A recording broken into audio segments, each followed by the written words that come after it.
Let's get straight into it. Question orale, oral questions. The Honourable Leader of the Opposition. All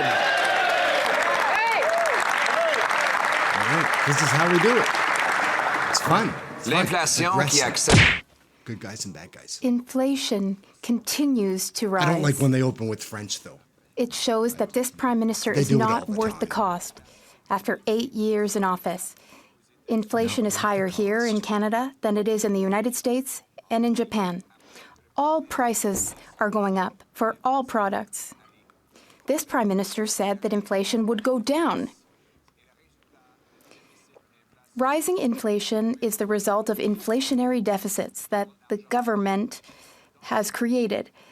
Now, that money is in the economy, driving up prices. There's even music playing in the background showing us that it's the end of the world, Mr. Speaker. So here's my question. When will he finally balance the books to bring down inflation and interest rates? When is inflation the Right Honourable Prime Minister. It's bad, right? Mr. Speaker. Mr. Speaker, we know full well that Canadians are experiencing tough times. That's why we're here for them, here to help them. We have brought down daycare costs. We are helping as well with the grocery rebate, which was paid out this summer. These are investments in helping Canadians. That's maybe what the Conservatives would like to slash, but we will continue to be here for Canadians, all while managing our finances responsibly. We have the lowest debt-to-GDP rate in the G7. We will continue to help Canadians and continue to grow the economy. The Honourable Opposition Leader. Focusing on doing well Mr. compared Speaker, to other G7 countries. The Prime Minister has printed money and doubled our national debt. He is causing inflation and then denying it. I warned him about this 3 years ago, and I warned him 5 months ago that inflationary deficits would cause the problems we're experiencing today. He did give Even the finance minister said that deficits put oil on the fire of inflation. And then right after that, she added 60 billion of oil to that inflation. So when will they balance the books to bring down inflation? The Honourable Prime Minister. What the Leader of the Opposition seems to be saying is that he wouldn't have paid the grocery rebate to 11 million Canadians. He's saying that he wouldn't have invested in dental care for Canadians living with low and modest incomes. He wouldn't have helped children with dental care, and he wouldn't have cut daycare costs in half. He's saying that he wouldn't have been there for Canadians to help them get through tough times. But us, Mr. Speaker, we are there for Canadians, all while managing the deficit and public finances responsibly. We want to bring inflation down, yes. The Honourable Leader of the Opposition. Today's accelerating inflation rate proves that after 8 years, this Prime Minister is just not worth the cost. After he and his ministers pumped their fists in the air and declared victory over inflation, it has now gone up 43% in 2 months. Through all categories, it's higher than here in Canada than it is in the United States and Japan. And worse, it may force the Bank of Canada to raise interest rates again, causing Canadian households who are the most indebted in the G7 to go bankrupt. Will he balance the budget to bring down inflation and rates before that nightmare unfolds? I'm scared about interest rates myself. I'm not looking forward to renegotiating. Last year, we've demonstrated that we were able to bring down inflation from the highs of 8.1%, while at the same time being there to invest in Canadians. What the Leader of the Opposition is saying is he wouldn't have been there to help 11 million Canadians with the grocery rebate. He wouldn't have been there to help Canadians with dental care for kids whose families can't send them to the dentist. He certainly wouldn't have been there to cut childcare fees in half right across the country on the way to $10 a day. Those are measures, Mr. Speaker, that have helped Canadians while maintaining fiscal responsibility and seeing inflation. The Honourable Leader of the Opposition. For this day, he's looking good. Doubling the debt on Canadians is not fiscal responsibility, and forcing Canadians to live in tents is not compassion, Mr. Speaker. That is the reality after After 8 years of this Prime Minister, life is miserable, especially for the poorest among us. And his solution is to make everything cost even more. Inflation is now accelerating. He hasn't brought it down. He stacked 4% inflation on top of the previous 8% inflation, which means that Canadians can't eat, heat, or house themselves. Will he reverse his disastrous policy so Canadians can pay their bills? Honorable Prime Minister. What do you got, JT? What do you got? The opposition continues to talk down Canadians and talk down the Canadian economy and say that everything is broken. We're getting to work helping Canadians through this difficult time. We're eliminating GST on construction and new apartment buildings to make sure that people can get rents, and we're encouraging all provinces to do the same. A number of provinces have stepped up, which is going to make housing more accessible for millions of Canadians. We're also moving forward on extending the repayment deadline for CBL loans to help small businesses, and we're working directly with grocery chains to stabilize food prices. The Honourable Leader of the Opposition. It's easy to make One of fun the ways but that it this must be a Prime hard Minister job. doubled housing Like, it costs must. was by flooding the economy with $600 billion of newly created cash, which bid up the price of homes, forced Canadians to overpay, and then many bought at rock-bottom low rates because he promised that they would never go up. His inflationary deficits pushed them up, and now 1/5 of all Canadians are actually unable to pay the interest on their mortgages. Their mortgages are growing in size. When they renew, it will be at a bigger principal at a higher rate. Yep. How many Canadians will go bankrupt, and will we have a mortgage crisis when that happens? Yes or no? I'm going to be part of that 20%, part of the 1 in 5 that can't afford the interest We know rate. Canadians are struggling right now. I heard from a mom from Oakville who actually said that her mortgage costs went up the same amount as her childcare costs came down. Thank God they canceled each other out, but people should be doing better than that. That's why we're going to be able to continue to You shouldn't be there for thanking Canadians. God that we're only talking politics, right? Right?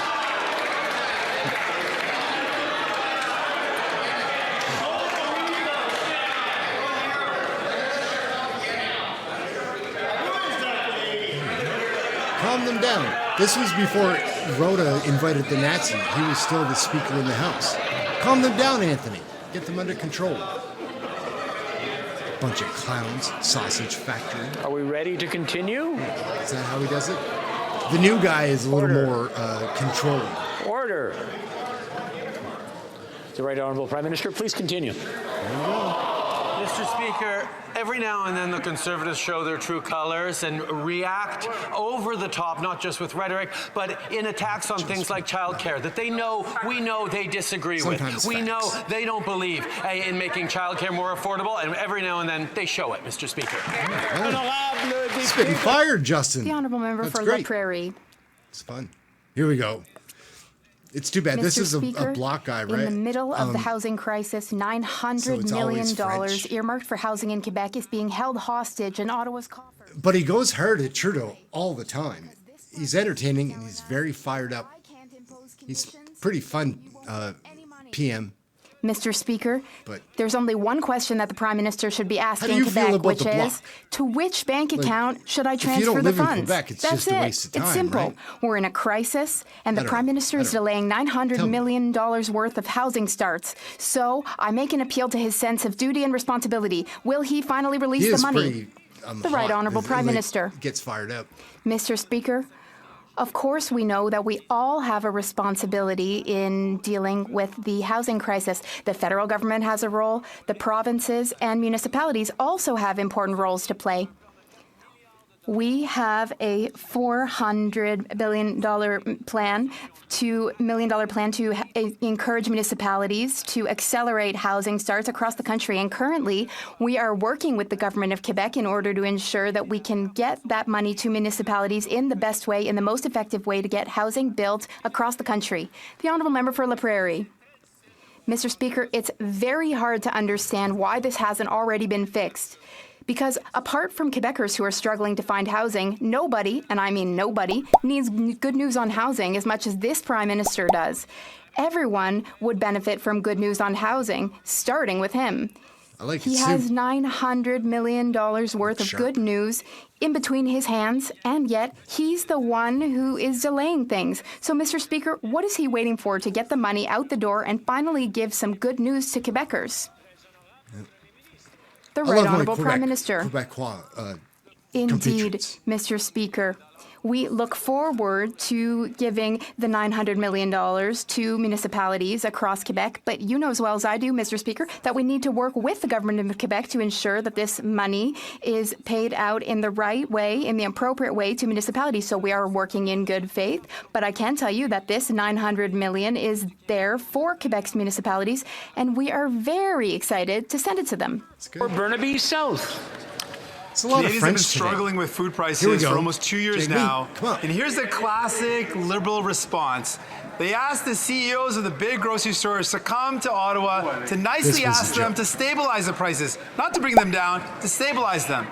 All the while, they don't want you to know that they met with the grocery lobbyists over 57 times in the past 2 years. They had 57 opportunities to ask the government to lower the prices, but they didn't. That's an inside tip. So why should Canadians trust this should have Prime Minister now? Coalition government. Right I don't know. Prime You're Minister. losing kind of Mr. Speaker, the Minister of Industry convened the heads of the five great grocery chains across this country to talk about how we were going to stabilize grocery prices, how they were going to make life more affordable for Canadians. We are there to work with them to make sure that it happens in ways that continues to support our hardworking farmers and food producers across the country, that continues to put high-quality, affordable food on Canadians' tables from coast to coast to coast. We've said clearly that we expect to see a concrete plan from those grocery CEOs, and if they don't come forward with strong enough measures, then we will take measures, Mr. Speaker, but we're going to stabilize. Those groceries are going to help us. The Honourable Member for Burnaby South. Shocking allegation that a Canadian citizen was killed on Canadian soil by a foreign government has rocked our country. People fleeing violence and persecution have always thought of Canada as a safe place, but now that sense of safety and security has been rocked. People are afraid for their lives. So my question to the Prime Minister, for people that have received credible threats of active credible threats of violence to their lives here in Canada, what is the plan to provide them with protection so they can be safe in Canada? Right Honourable Prime Minister. Mr. Speaker, millions of Canadians can trace their roots and origins to different countries in the world, some of which do not hold by the same values and rules that we do. And it's important for everyone to feel safe in Canada. That's why keeping Canadians safe is one of our absolute top priorities, why we continue to work closely with security agencies and partners and allies around the world to ensure that the rule of law is respected and citizens are kept safe. We know there is much more work to do. We will continue to stand strong for the rule of law, continue to keep Canadian. The Honourable Member for Calgary, Forest Lawn. The NDP leader just now asked why we should trust this Prime Minister. Why does he continue to trust this Prime Minister and prop him up over and over again? The Liberal NDP inflation pile drives Canadians further, up to 4% now. This Finance Minister was doing victory laps just 2 months ago, saying that she stopped inflation. It's gone up 43% since then, and after 8 years of this incompetency, they're just not worth the cost anymore. They've doubled the cost of rent and mortgages and how much it takes to save up for a down payment. When will they stop fueling inflation, press the gas on their inflationary spending so Canadians don't lose their homes? The Honourable Deputy Prime Minister. Mr. Speaker, today the Conservatives have shown their true colours. The leader of the official opposition actually bragged about his comments 3 years ago. That's when he railed against big, fat government programs. You know what those were? That was the emergency support we provided to Canadian families and to Canadian businesses to get through COVID. Thanks to those programs, we have nearly 1 million more jobs in Canada than before COVID. Our government is proud of supporting Canadians then, and we're proud. The Honourable Member for Calgary, Forest Lawn. Coming from the minister who 3 years ago said the interest rates would stay super low. Then they piled up so much debt that the interest rates went up, and now Canada is the most at risk in the G7 for a mortgage default crisis. Maybe she should take advice from the former Liberal Finance Minister John Manley that said that their deficits are like pressing the gas while the Bank of Canada is slamming on the brakes with their interest rate hikes. Not seen in the last 3 decades, these interest rate hikes. When will they stop the inflationary spending and balance the budget so interest rates can come down and Canadians don't lose their homes? The Honourable Deputy Prime Minister. That's good, man. Let me tell you, Mr. Speaker, who we do not intend to Not a take fan. advice from. We do not intend to take advice from the party that was going to leave Canadians high and dry when COVID shut down our economy. Instead, we supported Canadians, and that support worked. That kept businesses going. That means we have 1 million jobs more than we had before. And Mr. Speaker, we're going to continue working hard for Canadians. We have removed the GST on purpose-built rental. We're going to get more homes built faster. The Honourable Member for Simcoe North. Speaker, mortgage costs for Canadians are going up because of Liberal and NDP government spending and deficits. That's right. Even the current finance minister said spending and deficits are like pouring fuel on the inflationary fire. And John Manley said it's like pressing on the gas pedal while the Bank of Canada is pressing on the brake with higher interest rates. Canadians are realizing that this Prime Minister's not worth the cost. So when will they stop their inflationary deficits so that Canadians can keep a roof over their heads? The Honourable Deputy Prime Minister. Mr. Speaker, let me bring some facts into this conversation. Canada's AAA credit rating was reaffirmed last week by DBRS Morningstar with a stable outlook. We have the lowest debt and deficit in the G7. And when it comes to housing, we are rolling up our sleeves and getting the job done. We have lifted the GST on purpose-built rental. Provinces across the country are following us. We're going to get more homes built for more Canadians. The only thing the Conservatives can offer is austerity and cuts. The Honourable Member for Simcoe North. Mr. Speaker, how about a fact? 1 month in 27 months, the interest rate goes below 3%, and this finance minister declares victory. She says that the government's plan to bring inflation down is working, but that's not just what's happening. In fact, it's going up because of rising energy costs. But this government is determined to make energy more expensive by increasing the carbon tax. So here's an idea. Why don't you reduce the carbon tax or reduce other taxes on energy and make it affordable again for Canadians? The Honourable Deputy Prime Minister.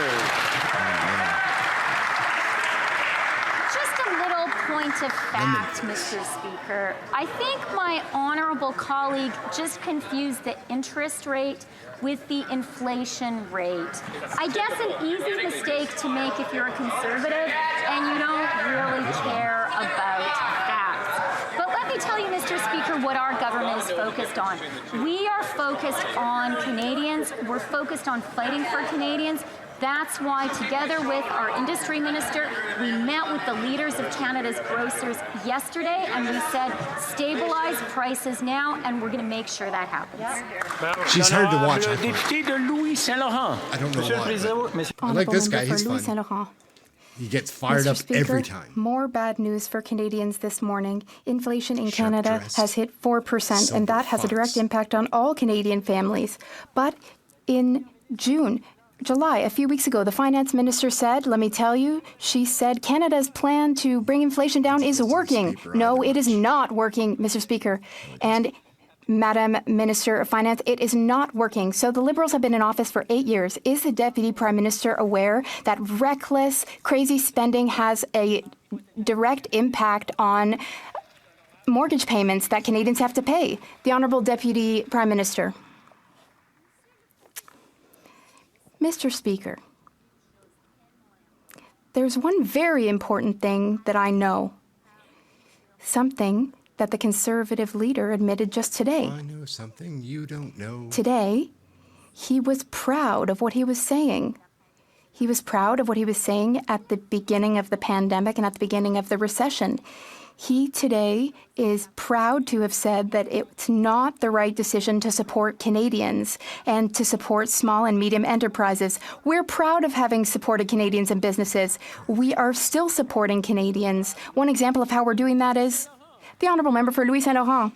Mr. Speaker, the very least we could say is that the Deputy Finance Minister has a very short-term memory. She doesn't even remember that 2 months ago she said her plan is working, but it is not working, clearly. So here's my question. Does she remember who said, and I quote, deficits are putting oil on the fire of inflation? And do you know who said that, Mr. Speaker? Let me tell you, so intense. the Finance Minister and Deputy Prime Minister of Canada. She's the one who said that. But here's my question for the Industry Minister. Does he agree with his colleague that more spending means throwing fuel on the fire of inflation? Does he agree with his colleague? It's fun.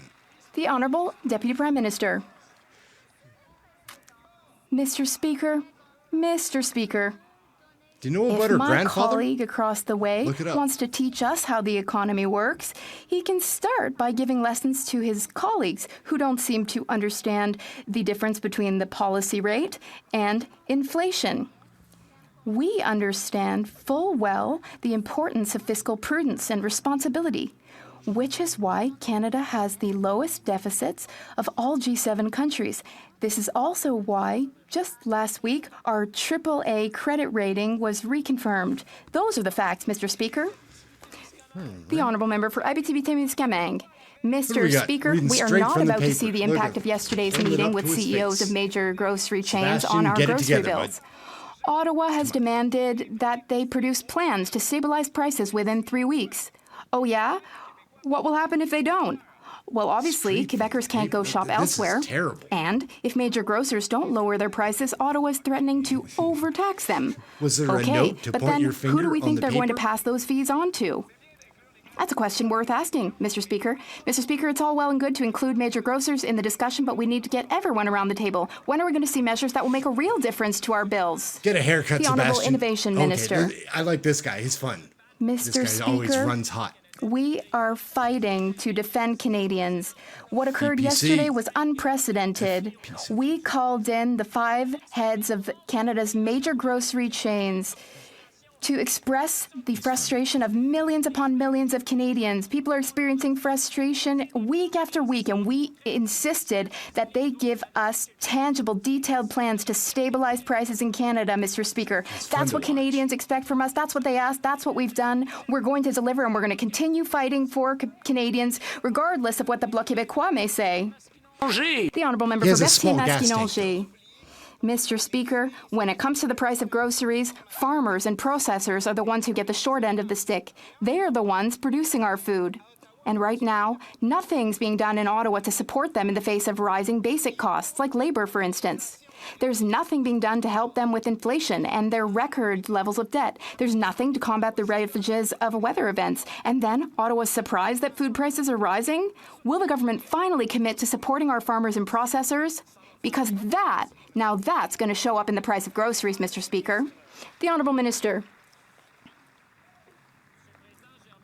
Mr. Speaker, I thank my colleague for his important question. Now, Mr. Speaker, one thing was very clear yesterday during our meeting with major grocers.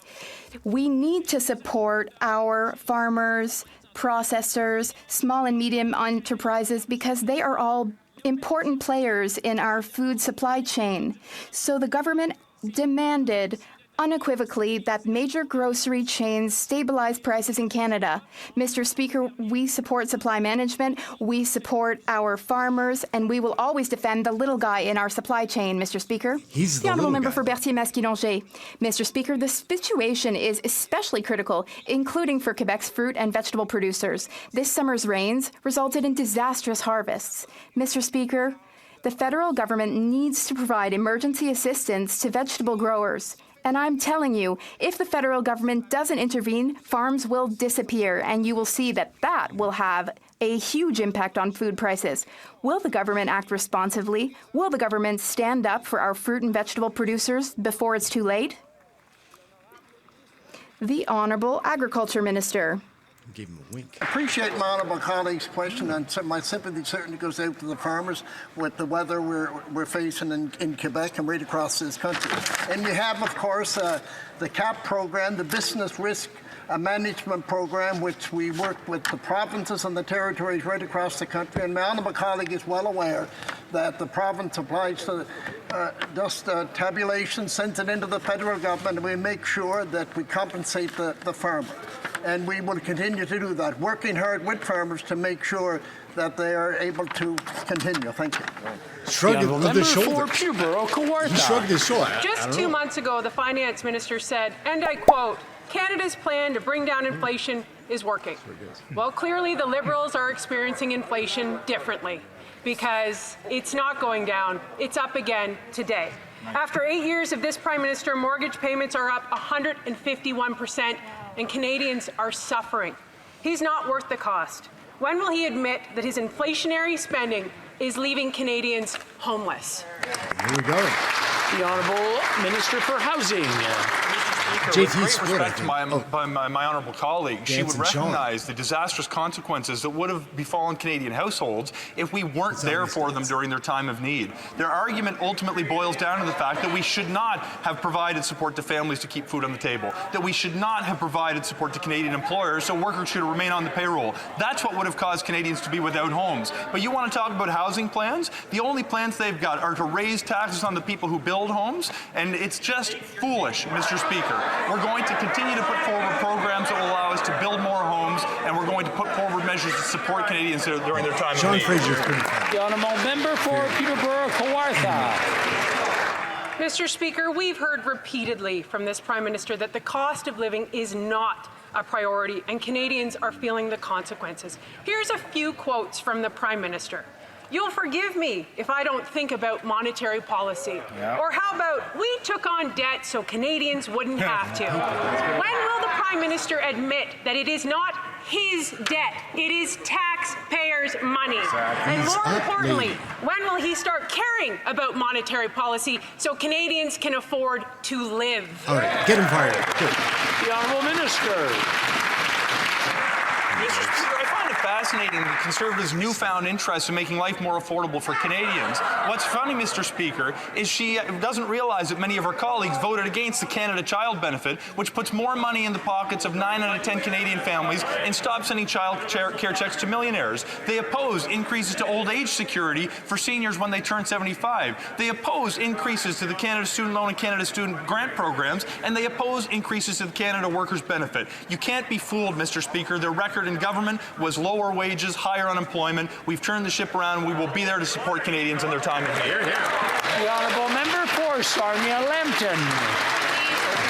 Plans. After 8 years of this Prime Minister, finding an affordable place to live is a crisis. Under this NDP Liberal government and their out-of-control spending, inflation and interest rates are both skyrocketing. Rents have doubled, mortgages have doubled, and people are becoming homeless. Will the Prime Minister stop his inflationary spending so Canadians can keep a roof over their heads? The Honourable Minister for Housing. She's intense. Mr. Speaker, with great respect, our plan to make sure that Canadians will have a roof over their head is to build more homes. We advanced plans that's going to cut the GST for people who are building homes for Canadians. We are changing the way that cities build homes. We will grow the capacity of the workforce to build those homes. Realistically, when you dig into the housing plan, if you can call it that, which they put forward the other day, they plan to cut funding for home buildings and put GST back on some homes that need to be built. Mr. Speaker, we will be there to build the homes Canadians need, and we will be there to support people during their time of need when it comes to addressing the cost of living. The Honourable Member for Northumberland, Peterborough South. Thank you. 2 months ago, the Finance Minister declared victory over inflation. However, just today, inflation went up again, over 43% since that declaration. Even former Liberal finance ministers, Bill Morneau, John Manley, all agree deficits lead to inflation. And yet, this government keeps piling more and more on the inflationary fire, which is costing more and more Canadians their homes.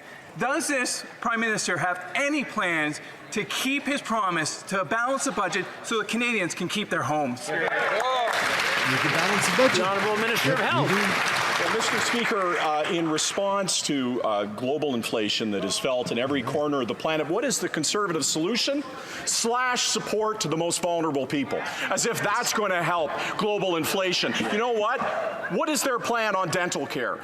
We are having the opportunity for 9 million Canadians who don't have the opportunity today to have good oral health, to make sure that that's not only a matter of dignity for them, but it's also a matter of prevention, and they're going to fix global inflation by taking away dental care? No, it's the same old Tory plan. Make the most vulnerable pay and pretend that global problems aren't actually what's at fault. His delivery was good, but if you were listening, that was a bunch of bullshit. Mr. Speaker, on Monday, families and advocates took to Parliament Hill to demand this government to search the landfills in Winnipeg. This is a human rights issue. It's a dignity issue. And while the Manitoba Conservative government and this Liberal government sit by, human remains of loved ones remain in a garbage dump. Will this government stop playing jurisdictional games, uphold their international human rights obligations, and provide the much-needed resources to search the landfills? The Honourable Minister. Thank you, Mr. Speaker, and I'd like to thank my colleague from Winnipeg Centre for this very important question.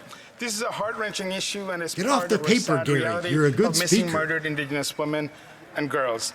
I had the opportunity in Ottawa yesterday and in Winnipeg last month to meet with the family members, along with members of the Assembly of Manitoba Chiefs, as well as the Long Plains First Nations Chief. I understand the deep frustration that exists with families and communities, Mr. Speaker.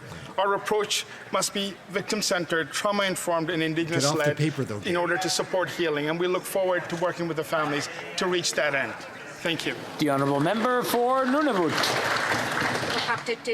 Meeting with those agencies does not equal action. That's right. Why did we still end up in landfills? This government's response to MMID WG2S plus crisis is not enough. The NDP is working with families, survivors, and advocates to push for a red dress alert. Because should we go missing, we must be found.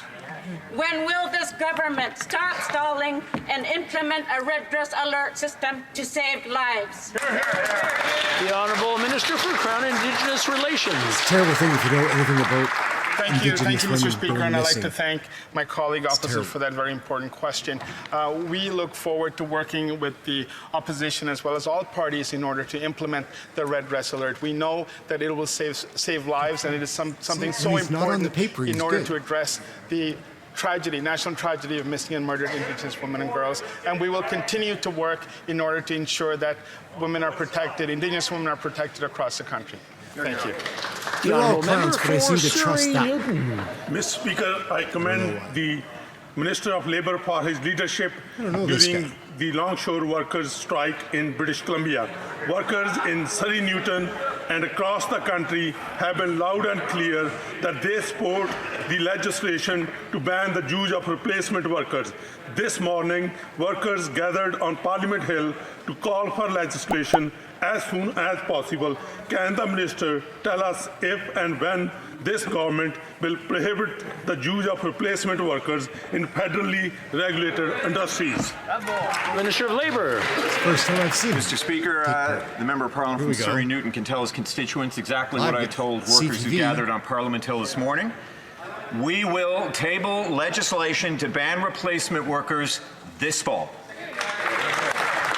Because we believe in collective bargaining, because replacement workers distract from the table, because they prolong disputes, because they poison workplaces for years afterwards. And Mr. Speaker, I hope that all parties in this House, as they did for paid sick leave, will join us and vote unanimously to ban replacement workers. Thank you, Mr. Speaker. The Honourable Member for Foothills. 8 years of this Liberal NDP government, too. farmers can't afford this Prime Minister. On Friday, the Parliamentary Budget Officer said by 2030, Canadian farmers will be paying close to $1 billion in carbon taxes alone. Carbon taxes that are driving up inflation. Do you know who's paying for that inflation? Canadians. Canadians are literally paying the price. The cost of apples up 61%, carrots 72%, potatoes and oranges up 77%. No paper. Okay. Will the Prime Minister axe his plans to quadruple the carbon tax so Canadians can afford to feed their families? Axe the tax. The Honourable Minister of Agriculture. And I appreciate my honourable colleague's question, but I think my honourable colleague realised, like when Hurricane Fiona hit eastern Canada, it destroyed barns, it killed cattle, it destroyed wharves, it cost enormous amount of money. It's quite obvious that we have to do something about the environment, and we are doing something about the environment. And I know my honourable colleague is well aware the farmers stand with us to do something about the environment. Thank you, Mr. Speaker. The honourable member for carbon tax isn't enough. The new Minister of fix. Agriculture still believes that farmers support the carbon tax. He's out for a rude awakening. But the previous agriculture minister said it's not like we can pass a law that will reduce the price of food. Well, I've got great news. She was wrong. The Prime Minister can reduce the cost of food right now by axing his inflationary carbon tax, which is driving up costs on farmers, on processors, on truckers, and on Canadian consumers. Inflation is up another 4%, and a quarter of Canadian families are skipping meals because they can't afford food. How much will Canadians have to pay to feed their families when he quadruples the carbon tax? The Honourable Minister of Innovation. Mr. Speaker, we will take no lessons from these. Oh, I love it when he speaks English. This guy's funny. Canadians have heard the leader of the opposition when he advocate for crypto to Canadians. When it comes to groceries, Canadians are saying thanks, but no thanks, leader of the opposition. We know what we're doing, Mr. Speaker, and yesterday was the first steps. We call on the big grocers to be part of the solution. We express the frustration of millions of Canadians. We ask them to come with concrete plans to stabilize prices. On this side of the House and this caucus, we'll fight for Canadians, Mr. Speaker. He said caucus. He's pretty fun when he, especially his English. I love it. Mr. Speaker, the Bloc Liberal Coalition to radically increase the carbon tax 2.0 fuels inflation across the country. It's a real scandal. Everything costs more because of the Liberal government and the Bloc's obsession with radically increasing the inflationary carbon tax. Mr. Speaker, will the Prime Minister and his coalition with the Bloc understand common sense and cancel their plan to radically increase their inflationary carbon tax? The Honourable Minister. Mr. Speaker, Canadians have had enough of Conservative slogans. What Canadians expect from all parliamentarians is that they take concrete action. That is exactly what we've done by holding a meeting for the first time in Canada with all of the grocery CEOs with one message, and all parliamentarians should speak with one voice. We understand the frustration of Canadians. There's a role to play. Conservatives should work with us to fight for Canadians and stabilize prices. The Honourable Member for Lévis-Lotbinière. I can see him being the next leader of the Liberal Mr. Speaker, this government and its coalition with the Bloc wants to radically increase the cost of living for Canadians. It's expensive to vote Bloc. Your gas taxes will be sky high. Your grocery bills will be sky high. Your rent will be sky high. Sky high. Mr. Speaker, will the government reject the Bloc's demand to radically increase the inflationary carbon tax at the expense of Quebecers because the Bloc blocks common sense? Hey! Got them all fired up. Got them all fired up. The Honourable Minister of Transport. Oh.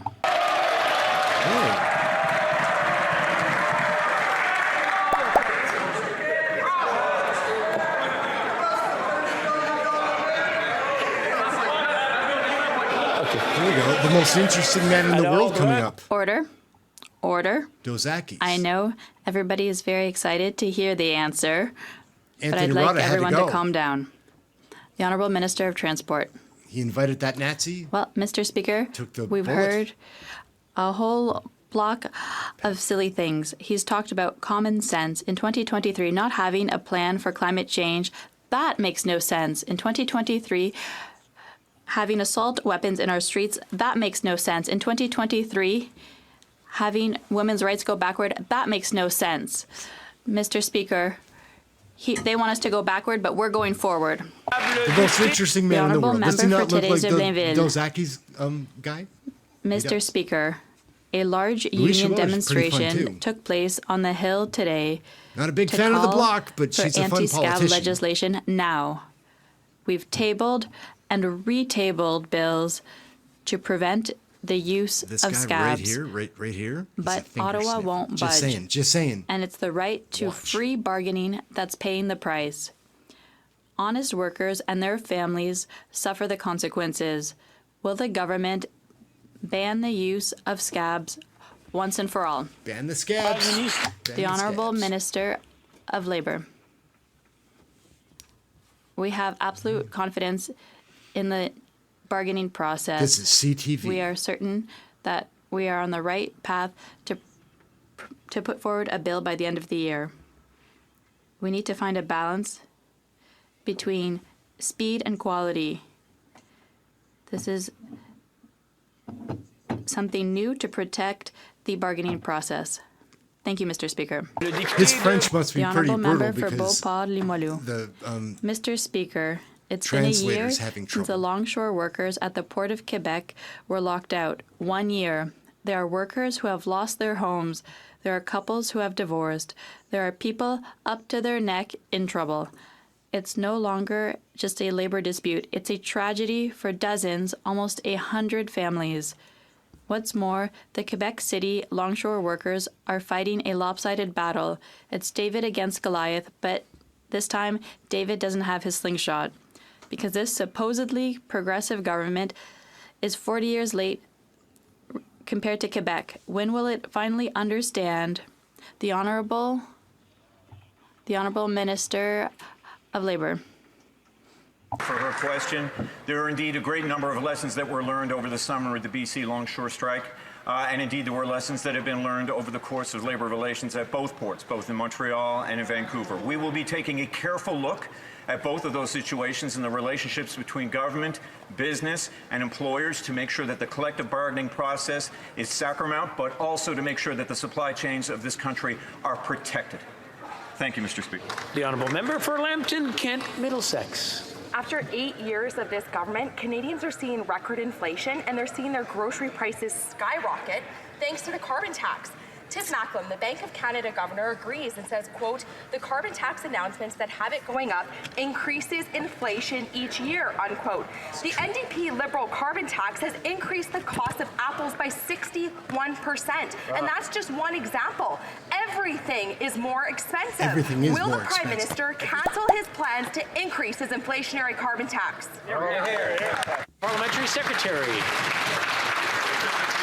Since it's the first time that I get to stand in the Okay, House Justin on behalf of Theroux. the Minister of the Environment and Climate Change, I'd like to express solidarity and Always with condolences the to all the title. families who suffered this year's unprecedented wildfire season. Mr. Speaker, I'd like to read a quote called "A Good Idea." Quote, thank you for the question, and I'll read a quote from a well-known conservative. I wholeheartedly support in the production of energy, identifying its negative environmental impacts, and include the costs of mitigation in the price of the product. This idea is using carbon pricing to reduce greenhouse gas emissions. Mr. Speaker, that quote is from Preston Manning, the political mentor of the leader of the official opposition. Honourable Member for Lambton, Kent, Middlesex. Right straight from the paper. Speaker, it's not rocket science. It's basic math that the NDP Liberal government just doesn't seem to get.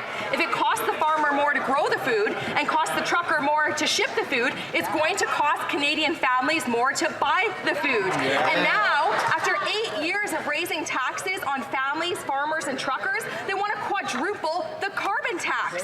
This Prime Minister is not worth the cost. So when will the Prime Minister cancel his plans to increase his inflationary carbon tax? She's getting them fired up. Good for her. It's fun. Conservatives just don't seem to get is there's a cost so of handsome. climate change as well. But I appreciate the opportunity to remind Canadians that the price on pollution is a rebate program. How would you like it if And I over just the read next from the couple of paper weeks, to you? the tax-free quarterly payment goes out. That's the first week of October. And my colleague is from Ontario, so for a family of 4, this happens 4 times a year, Mr. Speaker. It's $244 quarterly for families in Ontario. Thank you, Mr. Speaker. That's like 4 The Honourable grocery Member for rebates. Bellechasse-Lévis. Mr. Speaker, the Minister She's of fun, Finance too. said she wouldn't add fuel to the fire of inflation, and then she added $44 billion in new spending in 2023's budget, forgetting to get back to a balanced budget. The Bloc is now trying to convince Quebecers that the carbon tax doesn't apply to Quebec. but talk to our farmers who receive bills that clearly show carbon tax, Mr. Speaker. I could even table it if they agree. Everybody here understands that setting aside the carbon tax is the thing to do to help our farmers. The Honourable Deputy Prime Minister. Oh, Christie is still in the House. Mr. Speaker, I am not a Quebecer or a Francophone, and clearly, I'm not a Bloc MP. But I know one thing about Quebec, and it's that the nation of Quebec is Canada's leader on the environment. It is Quebec that is a leader on climate action. It sounds true. Our government understands. Our government admires Quebec's leadership on the environment. We understand that the Honourable Member for Pontiac. Mr. Speaker, for many families in my riding, my name is Sophie. The cost of living isn't easy, and they're having a hard time making ends meet. Who's she teeing up? It's especially difficult at the grocery store. We see prices going up. This is the worst part of question period when they do this part. Is the discussions and they're lazy that are about happening it. now with the Minister if you were going to tee me up, believe me, Industry. I'm going to hit a home run. They don't do that here. Grocery CEOs in to have discussions on how to stabilize prices. It's an interesting so necklace. Could he inform like this that. House of progress on those discussions? Who's she teeing the up Honourable here? Minister of Innovation. Here we go. At least Mr. we Speaker, get this. I thank my colleague for her question. It's an important one. Mr. Speaker, there's empathy in that question. Understanding Canadians who are going through a difficult time at the grocery store. That's why, with the Prime Minister's call, we brought together grocery CEOs to Ottawa. It's different. And for all of this House and Canadians, I expressed people's frustration of seeing grocery prices go up. Mr. Speaker, what I can say is that it's a step in the right direction. CEOs committed to working with us on a concrete plan to stabilize prices. Mr. Speaker, we will continue to fight for all Canadians. I would put money that that guy is the next leader of the Liberal Party. After 8 years of this Liberal NDP government, Canadians simply can't afford this Prime Minister. 20% of Canadian families are skipping meals. Half of Canadians are living paycheck to paycheck. And credit debt is at an all-time high, with the average non-mortgage debt being $21,000 per consumer. So will this Prime Minister show some compassion for Canadian families and cancel the costly carbon tax? That's a good point. The Honourable Minister. It's my first opportunity to rise as the Minister for Families, Children and Social Development. Good for you, Jenna. What's up? All right. For putting me in this House and the Prime Minister for his confidence. Mr. Speaker, we are building a nationwide system of childcare that is affordable, inclusive, and high quality. This is literally putting hundreds of dollars back into the pockets of Canadian families. This is transformational, Mr. Speaker, and we will continue to work with the province and territories to make sure this happens. Thank you. It sounds like it was her first day. Like she still believed like that she was going to Mr. Speaker, that minister is part of the problem. After 8 years of this Liberal NDP government, Canadians simply can't afford this Prime Minister. Even the Governor of the Bank of Canada agrees that his costly tax on gas and groceries is increasing inflation. 20% of Canadian families are skipping meals, but this Prime Minister thinks nothing of spending $10,000 a month on groceries. So why doesn't he show some compassion for the Canadians who put food on his table and axe the tax? Did she just say that Trudeau spends $10,000 a month on groceries? Is that what she just said? About that statement is that, of course, it's not acknowledging the money that is coming back to 8 out of 10 Canadians. But I would also say we're not talking about the costs of a climate that will not bear crops. We're not talking about, just take respiratory illnesses. Do you know 15,000 people die a year prematurely as a result of respiratory illnesses related to air pollution? Do we know that in the heat dome that occurred in BC, we lost 619 lives? Do we know the cost of our health system and productivity is over $100 billion a year lost as a result of climate change? We need to act. Louvain. Is our farm farmers could produce more if he'd stop cutting the legs out from under them. 76% increase in carrots, 76% increase in the cost of potatoes and oranges. There's no doubt the carbon tax is inflationary. But don't take my word for it. Take the Bank of Canada, who recently said every time there's an announcement when the carbon tax goes up, that increases inflation each year. Mr. Speaker, when you tax the farmers that grow the food, when you tax the truckers that truck the food, that increases the price of food across the country. This Prime Minister is not worth the cost. When will this Prime Minister and his NDP government cut the carbon tax so Canadians can put food on their table? Okay, good. He wanted to read from the paper, but he didn't, so I applaud. Good on you. Certainly ensuring affordability Straight is from the extremely paper. Come important on, in the bud. design of a price on pollution, which penalizes polluters, but does so in a manner that 8 out of 10 Canadian families get more money back. But I would just say having a relevant plan to address climate change, including a price on pollution, is required to have a relevant economic plan for the future of this country. Today, I was very pleased to speak on C49 in this House, developing an offshore wind industry that's going to be extremely important for Nova Scotia, Newfoundland, and Labrador. I see across the House a whole range of MPs who spoke against that. My goodness, they're going to need to explain it to the constituents in Atlantic Canada and to the Premier. The Honourable Member for Vaughan Woodbridge. Merci, Monsieur le Président. Thank you, Mr. Speaker. The invasion of Ukraine has underscored the need for many European countries to reduce their reliance on Russian energy and strengthen energy security. Earlier today, the Minister of Energy and Natural Resources was joined by the Romanian Minister of Energy to announce a significant milestone in our two countries' collaboration on nuclear energy. Can the Minister of Energy and Natural Resources update the House on this significant announcement? Thank you. The Honourable Minister for Energy and Natural Resources. Thank you very much, and thank you for the question and all of the hard work with respect to nuclear energy in Ontario. Today, I was extremely pleased to announce that Canada will be making available up to $3 billion in export financing to Romania for 2 new CANDU reactors. This will help Romania in its efforts to phase out coal, to reduce European reliance on Russian energy for Romania, for Moldova, and for Ukraine, while supporting sustainable jobs and major economic opportunities across this country. This announcement sends a clear message. Canada is a committed ally in the fight against Russian tyranny and against climate change, and is successfully building a prosperous low-carbon future. There you go. Pretty good, actually. Jonathan Wilkinson. Paying the price of a housing, a mental health, and now the climate change crisis. Yet the Liberals think that now is a good time to cut up to $7.6 billion in Indigenous services. We've seen this devastating austerity from Liberals and Conservatives in the past, cuts that will hurt Indigenous peoples, families, and communities. So my question is, which programs are the Liberals targeting? Housing, health, education, Jordan's principle? And why aren't the Liberals going after the billionaires to recoup the money they owe Canadians instead of making cuts on the backs of Indigenous peoples?